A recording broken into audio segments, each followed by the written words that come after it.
जय हिंद साथियों, अभी भारतीय राष्ट्रीय कांग्रेस का कोई भी घोषणा पत्र सार्वजनिक नहीं किया गया, लेकिन देश के प्रधानमंत्री ने पता नहीं कहां से घोषणा पत्र हमारा हासिल भी कर लिया, पढ़ भी लिया और झूठ भी परोसना शुरू कर दिया कि भारतीय राष्ट्रीय कांग्रेस के घोषणा पत्र में शक्ति के खिलाफ बोला गया है।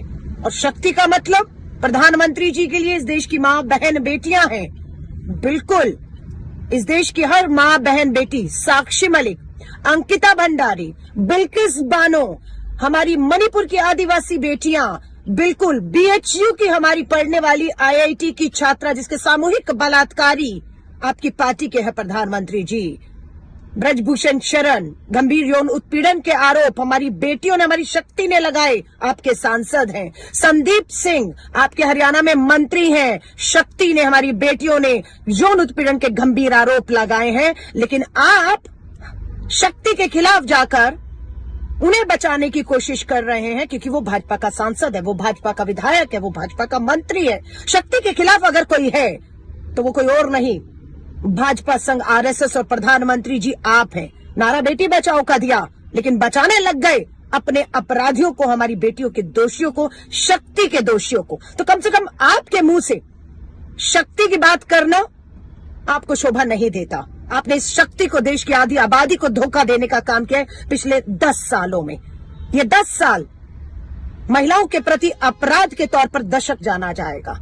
इतिहास में इस दशक को महिलाओं के खिलाफ अपराध के तौर पर जाना जाएगा, और जिसके बचाव में, शक्ति के बचाव में नहीं, अपने अपराधी दोषियों, भाजपा के नेताओं के बचाव में आप पूरे 10 साल खड़े रहे हैं। ये देश माफ नहीं करेगा। बंद करिए गुमराह करना। मुझे मालूम है राहुल गांधी जी के भाषण से आप बौखलाए हुए हैं, क्योंकि निशाना आप पर था, आपकी सरकार पर था, जिन्होंने 10 साल इस देश के साथ अन्याय करने का काम किया है। और राहुल गांधी जी, उनकी यात्रा से जुड़ा हर मुद्दा इस देश के लोगों को, जवान हो, किसान हो, आदि आबादी, नारी, आदिवासी हो, इन सबको न्याय देने की बात करता है।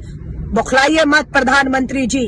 झूठे बयान देकर जिस पद पर आप बैठे हुए हैं, सोच रहे हैं कि झूठ की गंगा ऊपर से नीचे तक बहेगी। नहीं, वो माँ गंगा भी, जो शक्ति का एक प्रतीक है, वो भी आपसे खफा और नाराज बैठी हुई है। ये आने वाले 2024 के चुनाव में आप भी देखेंगे, माँ गंगा भी देखेगी, देश की आधी आबादी शक्ति भी देखेगी, और हम भी देखेंगे। जय हिंद, जय भारत। नमस्कार। राहुल जी ने जो कल बयान दिया है और कल जब भाषण किया, उसके ऊपर आज सवालिया निशान पैदा किए जा गए हैं, और इससे स्पष्ट हो रहा है कि भारतीय जनता पार्टी किस तरह से चरमरा गई है, किस तरह से घबराई गई है। जब ये सवाल वो करते हैं, हमारे भी सवाल सुन लीजिए उसके ऊपर।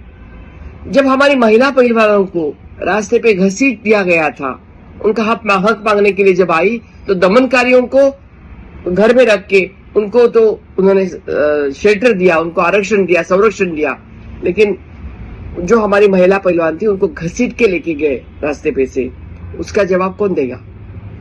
जब हमारी उन्नाव, हाथरस हो, उन्नाव हो या कानपुर हो, वो जो घटनाएं घटी, हमने आवाज उठाना चाहा, लेकिन हमारा आवाज दबाने की कोशिश इन लोगों ने की, और आवाज दबाने की कोशिश करके उन्होंने वो घटना को ही दबा देने की कोशिश की।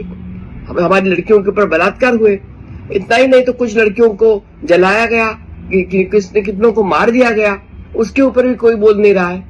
और सबसे बड़ी बात, मणिपुर इतने दिन से जल रहा है, और मणिपुर में जो हिंसा हो रही है, मणिपुर में हमारी जो एक महिला थी, उसको परेड करके, नग्न करके उनको लेके गए और सामूहिक बलात्कार उनके ऊपर करना पड़ा। जब सत्य और असत्य की लड़ाई होती है तो हमेशा विजय सत्य का होता है, और ये सत्य और असत्य की लड़ाई है।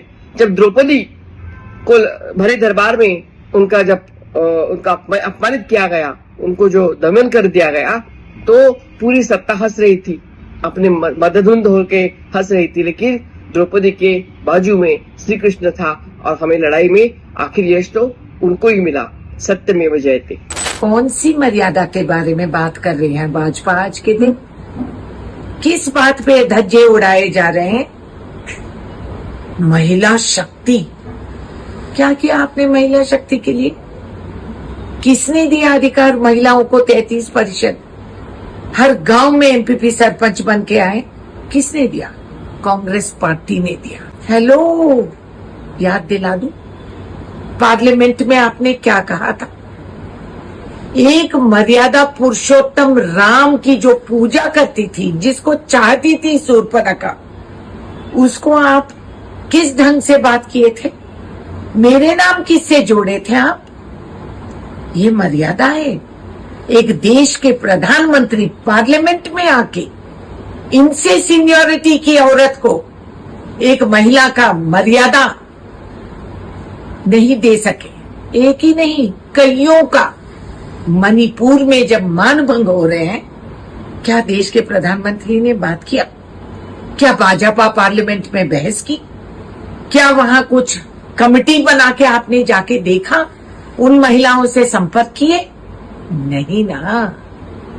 फिर जो हरियाणा के हमारे मेडल विनर्स, तो देश की गरिमा गौरव को बढ़ाए थे, उनके साथ जो हो रहा था, उस आदमी को ये हटाए तक नहीं, जब तक पब्लिक में मातम नहीं हुई।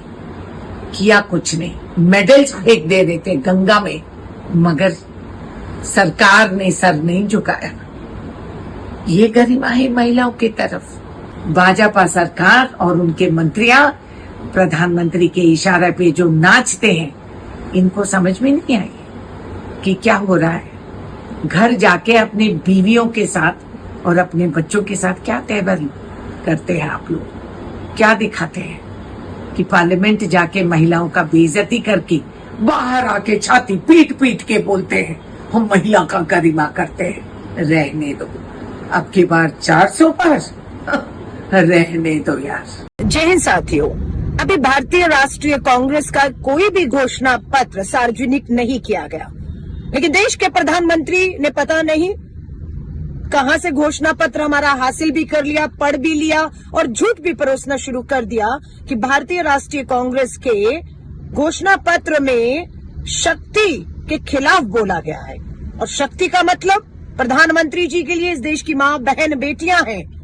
बिल्कुल, इस देश की हर मां बहन बेटी, साक्षी मलिक, अंकिता भंडारी, बिल्किस बानो, हमारी मणिपुर की आदिवासी बेटियां, बिल्कुल बीएचयू की हमारी पढ़ने वाली आईआईटी की छात्रा जिसके सामूहिक बलात्कारी आपकी पार्टी के हैं प्रधानमंत्री जी, ब्रजभूषण शरण, गंभीर यौन उत्पीड़न के आरोप हमारी बेटियों ने, हमारी शक्ति ने लगाए, आपके सांसद हैं। संदीप सिंह आपके हरियाणा में मंत्री हैं, शक्ति ने, हमारी बेटियों ने यौन उत्पीड़न के गंभीर आरोप लगाए हैं। लेकिन आप शक्ति के खिलाफ जाकर उन्हें बचाने की कोशिश कर रहे हैं, क्योंकि वो भाजपा का सांसद है, वो भाजपा का विधायक है, वो भाजपा का मंत्री है। शक्ति के खिलाफ अगर कोई है तो वो कोई और नहीं, भाजपा संघ, आरएसएस और प्रधानमंत्री जी आप हैं।